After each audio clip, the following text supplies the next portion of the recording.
అందరికీ నమస్కారం అండి. నా పేరు అన్నపరెడ్డి గంగాధర్. నారా లోకేష్ యోజన ఫౌండేషన్ ఏలూరు జిల్లా అధికార ప్రతినిధిగా నేను ఉన్నాను. తెలుగుదేశం పార్టీ కుటుంబ సభ్యులకు, తెలుగుదేశం పార్టీ కార్యకర్తలకు, తెలుగుదేశం పార్టీ నాయకులకు, అలాగే చింతలపూడి కాన్స్టిట్యున్సీ ప్రజలకు, ఏలూరు పార్లమెంటు ప్రజలకు అందరికీ కూడా ధన్యవాదాలండి. అందరూ కూడా దయచేసి తెలుగుదేశం పార్టీని గెలిపించండి. నారా చంద్రబాబు నాయుడు గారిని ముఖ్యమంత్రిగా చేయండి.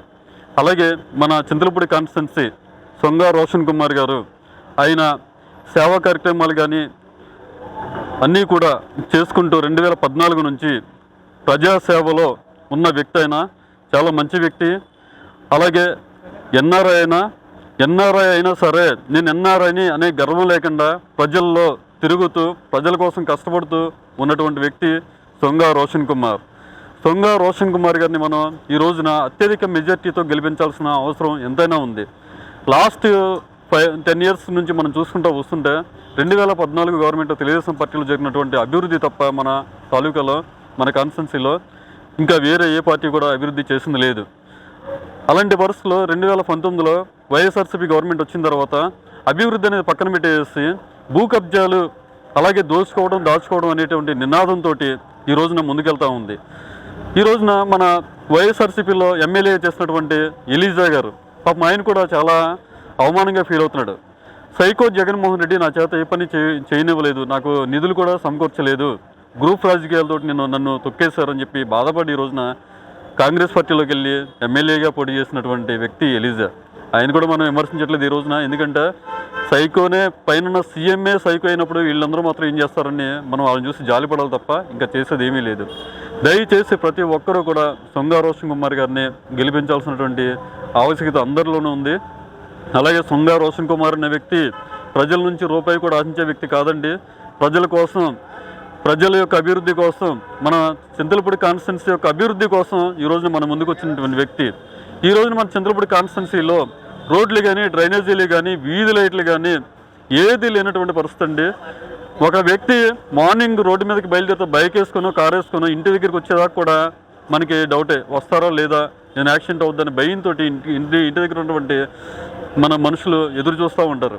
అలాంటి పరిస్థితుల్లో మనం ఈ రోజున తెలుగుదేశం పార్టీని గెలిపించుకొని, అలాగే సొంగ రోషన్ కుమార్ గారిని గెలిపించుకొని మన అభివృద్ధికి మనం తోడ్పడాల్సినటువంటి అవసరం ఎంతైనా ఉంది. ఈరోజు సొంగ రోషన్ కుమార్ గారిది మనం చూస్తే మన చింతలపూడి తాలూకా ధర్మాజుగూడెం నేటివ్ ప్లేస్, వాళ్ళ ఫాదర్ది, వాళ్ళ మదర్ది సుప్రీంపేట చింతలపూడి. అలాగే ఈ రోజున వాళ్ళ ఫాదర్ కానీ వాళ్ళ కుటుంబం అంతా కూడా ఈరోజు జనాల్లో ప్రజల్లో తిరుగుతున్నారు. ప్రజల అభివృద్ధి కోసం పోరాడతారని చెప్పేసి కసిగా ఉన్నటువంటి వ్యక్తి.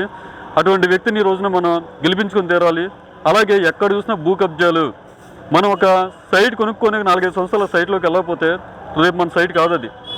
అలాంటి పరిస్థితి ఈ రోజున జగన్మోహన్ రెడ్డి గవర్నమెంట్లో ఉంది. ఈ భూ కబ్జాదారులను కానీ, దాచుకునే వ్యక్తులను కానీ మనం అరికట్టాలంటే సొంగ రోషన్ కుమార్ గారు అనే వ్యక్తిని మన చింతలపూడి తాలూకాలో అఖండ మెజార్టీతో గెలిపించాల్సినటువంటి అవసరం ప్రతి ఒక్కరికి కూడా ఉంది. ఈ రోజున ఒక అక్కలు, చెల్లెళ్ళు, తమ్ముళ్ళు, అన్నలు అందరూ కూడా ఒకసారి ఆలోచించండి. మీరు కష్టపడి కూలి చేసి ప్రతి రూపాయి కూడబెట్టి 1 ఎకరం పొలం కొనుక్కుంటే ఆ డాక్యుమెంట్ మీ దగ్గరికి వస్తుందా? ఒకసారి ఆలోచించండి. ఆ డాక్యుమెంట్ గవర్నమెంట్ దగ్గర ఉంటుంది, అంటే జగన్మోహన్ రెడ్డి గారి దగ్గర ఉంటుంది.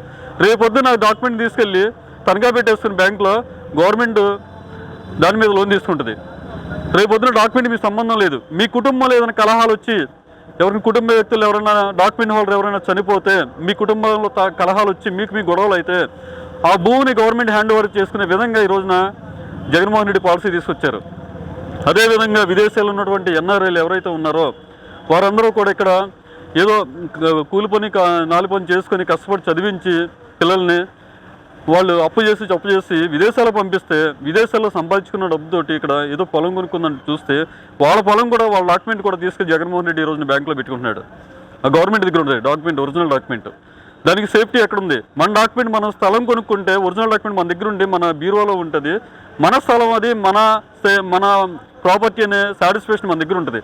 ఈ రోజు నా సాటిస్ఫాక్షన్ లేదు. ఏదో ఆన్లైన్లో ఉంటుందంటే ఎప్పుడు కావాలంటే అప్పుడు తీసుకోవడం అండి గవర్నమెంట్ దగ్గర నుంచి. అటువంటి డాక్యుమెంట్ కూడా తీసుకెళ్ళి జగన్మోహన్ రెడ్డి తాకట్టు పెట్టేస్తాడు. ఈ రోజున మన పవిత్రంగా పూజించే దేవాలయం ఎంతో, ఈ రోజున మన సచివాలయం కూడా అంతే. అలాంటి సచివాలయాన్ని కూడా తాకట్టు పెట్టి డబ్బులు తీసుకొచ్చినటువంటి వ్యక్తి ఈ జగన్మోహన్ రెడ్డి.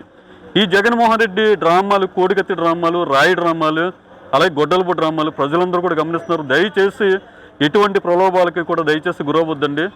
రేపొద్దున మన చంద్రబాబు నాయుడు గారు రాగానే మనకి ఆర్టీసీ బస్సులో మహిళలకి ఫ్రీ, అలాగే 3 గ్యాస్ బండ్లు ఫ్రీ, ప్రతి ఆడబిడ్డకి 18 సంవత్సరాలు దాటిన ఆడబిడ్డకి ప్రతి నెల కూడా 1500 రూపాయలు ఇస్తారని చెప్పి హామీ ఇచ్చారు. డెఫినెట్గా అది కూడా ఇస్తారు. అలాగే ప్రతి నిరుద్యోగ వ్యక్తులకి ఎవరైతే ఉన్నారో ప్రతి ఒక్కరికి కూడా 3000 రూపాయలు, అలాగే 20 లక్షల ఉద్యోగాలు తీసుకొస్తానని చెప్పేసి అని మన చంద్రబాబు నాయుడు గారు చెప్తున్నారు. అలాగే తీసుకొస్తారు.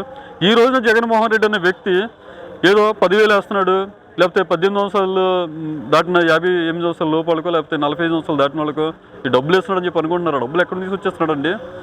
ఆయన సొమ్యాన్ని తీసుకొనిస్తున్నాడా? నిత్యావసర వస్తువులు ధరలు పెరిగిపోయాయి, కరెంటు బిల్లు పెరిగిపోయింది, ఆర్టీసీ ఛార్జీలు పెరిగిపోయినాయి, ఇంటి పన్ను పెరిగిపోయింది, చెత్త పన్ను పెరిగిపోయింది. ఇవన్నీ తీసుకెళ్ళి గవర్నమెంట్ ప్రాఫిట్లోంచి 10 పైసలు 5 పైసలు పడేస్తున్నాడు. మళ్ళీ తను ప్రాఫిట్ చేసుకుంటున్నాడు. మద్యపానం ఏమని ఇది మరీ దారుణం అండి. ఒకసారి ఆలోచించండి.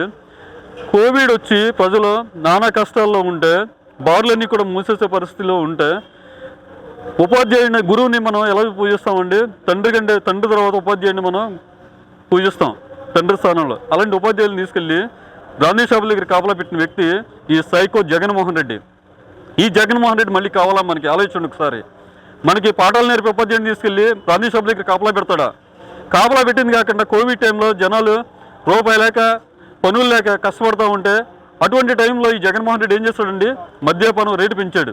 పొద్దున్న నుంచి సాయంత్రం దాకా కష్టపడి క్వార్టర్ మందు తాగి 90 మంది తాగే వ్యక్తులకి క్వార్టర్ మందు తాగాలంటే వాళ్ళు 300 రూపాయలు లేకపోతే 500 రూపాయలు చేస్తాడు. రోజంతా సంపాదించినంత ఒకటి తీసుకెళ్ళి దాని మీద